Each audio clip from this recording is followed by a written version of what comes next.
Well, they're the weird ones, and if you've ever seen her with the laugh and everything else, that's a weird deal going on there. They're the weird ones. Nobody's ever called me weird. I'm a lot of things, but weird I'm not, and I'm up front, and he's not either, I will tell you. JD is not at all.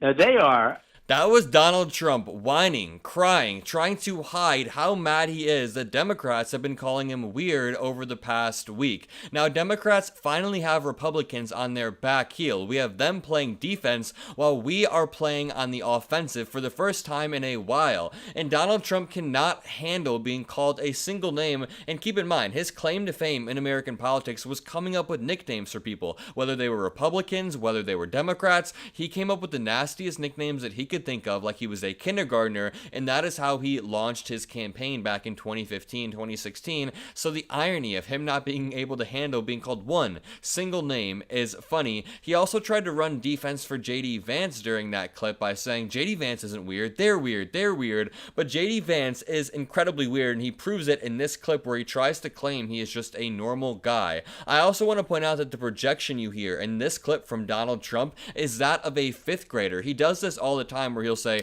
I'm not a threat to democracy, they're a threat to democracy, or I'm not weird, they're weird. It sounds like a third grader who just got called an insult on a playground. Listen to the projection one more time, how he says, I'm not weird, they're weird.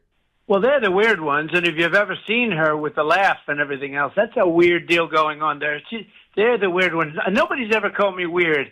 Nobody's ever called him weird. This is like the school bully just getting punched for the first time. I didn't know I could get punched like that, says Donald Trump. This is JD Vance in an interview with just some frat bros, and he's acting weird. I have a question about just obviously, running and being in politics. Do you take what sometimes the media says about you personally? Like, I don't know if you saw that. There was like a whole clip of like people calling you weird. Did you see that? It was like a clip of like. I certainly know the Kamala campaign wants to call me weird. But yeah, but I'm wondering why that word, and because like it was on like it was like clipped on like 1,000 different media outlets, like they were all using the same word. Yeah, I mean, I don't know if it's like something they focus grouped and decided to push on us. I mean, like I'm a pretty normal guy. I've got a wife and kids, and I like to hang out and watch football. And that is exactly what someone who is not normal would say. He's like, I have a wife, and I do human things. I communicate with humans, and I harvest flesh. Here's a clip of Donald Trump insisting that VP Harris is just not a smart person, even though Donald Trump is the one who thinks F-35 fighter jets are actually invisible. Donald Trump is the one who said he didn't know what NATO was until he was the president. Donald Trump is the one who doesn't understand the human language, pronouns, and he doesn't understand the basics of anything when it comes to the economy, foreign policy, military. Nothing. Donald Trump has repeatedly demonstrated that, and in this clip, he sounds old and deranged. Leave a like if you agree, and take a look. Look, she is not a smart person. She's not a smart person. If you look back 5 weeks ago, before this whole thing happened, where, it's a coup of Joe Biden, and all of a sudden the media says, well, we're stuck with this, and now we're going to make her smart. And these are people that are very pro-China. These are people that are pro-other countries. These are people that look at a world view and they think the United States is going to be a dumping ground for the rest of the world. These are people that are not good for our country. But China wants to have her so badly. They wanted Joe Biden too. They wanted anybody but me. I've taken hundreds of billions of dollars away from China. I've taken businesses away from China. China is not doing well right now because of me. Biden cannot get rid of the taxes, the tariffs that I put on China. Can't. You know why? One of the first things that Biden passed when he got into office was the Made in America Act. Also, the Chips and Science Act, which makes America directly more competitive with China because we are now manufacturing microprocessors at a higher rate and more competitive with them. This is a clip of Donald Trump making excuses for why he won't debate VP Harris. Take a look. They say, Trump's, not doing the debate. That's the same thing they'll say now. I mean, right now I say, why should I do a debate? I'm leading in the polls. And everybody knows her. Everybody knows me. She wants that. Everybody does not know VP Harris, number one. Number two, it sounds like Donald Trump knows that he has more to lose than more to gain with a debate. Everybody knows him. He is a known quantity, but if he goes on stage with VP Harris, he is essentially showing the entire world in one swoop that he is unfit to be president and that VP Harris is actually pretty badass. Meanwhile, he and his weirdo running mate say stuff like this.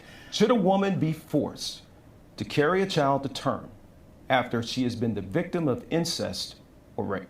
Look, my view on this has been very clear, and I think the question betrays a certain presumption that's wrong.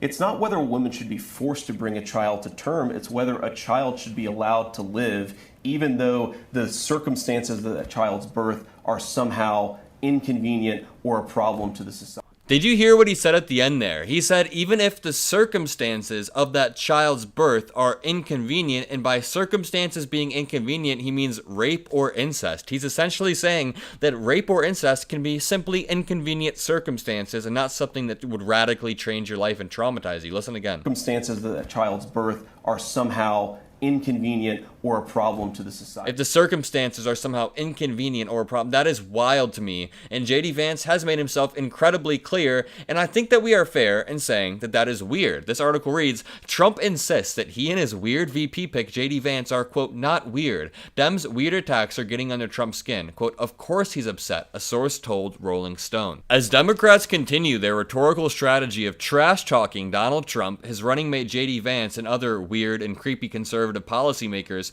attempting to thrust the country into the dark ages, the former president has become increasingly furious at the messaging overtaking media outlets and internet memes.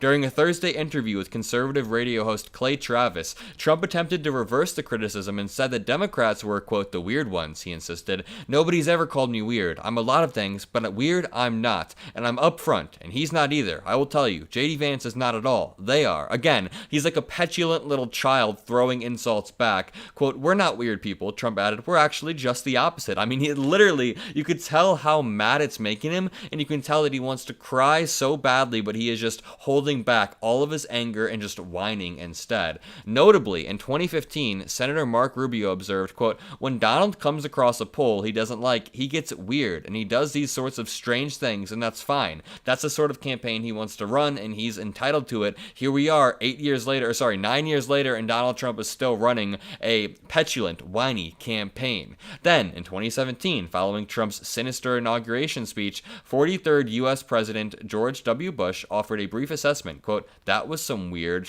If one of the strategic intentions driving the Democratic Party-wide anti-weird messaging campaign was to crawl under Trump's skin, in that sense, the effort has been a success. And I think that was one of the goals. We will see how the public thinks about the weird rhetoric in a few weeks as the polling comes in, but one of the goals was to get under Donald Trump's skin, and it has absolutely been a success. He is so predictable that we knew if we just called him and his followers nicknames, he would melt down in front of us, and this is coming at a critical moment when VP Harris is gaining in the polls, when she's fundraising hundreds of millions of dollars, when she's blowing up on social media, and when Donald Trump is getting ridiculed for his weirdo VP pick, getting ridiculed for his weirdo speeches and all of his cognitive lapses. Also, his terrible performance at the Black Journalist Convention the other day. If you enjoyed this video, make sure you leave a like, comment a blue heart, hit that subscribe button. I love having you guys with me here, building this beautiful community as we head into a high-stakes election. We can panic together, cheer together, we can laugh together and cry together as things happen. So just make sure you're subscribed, make sure you're a part of it, and I will see you in the next video. Peace out.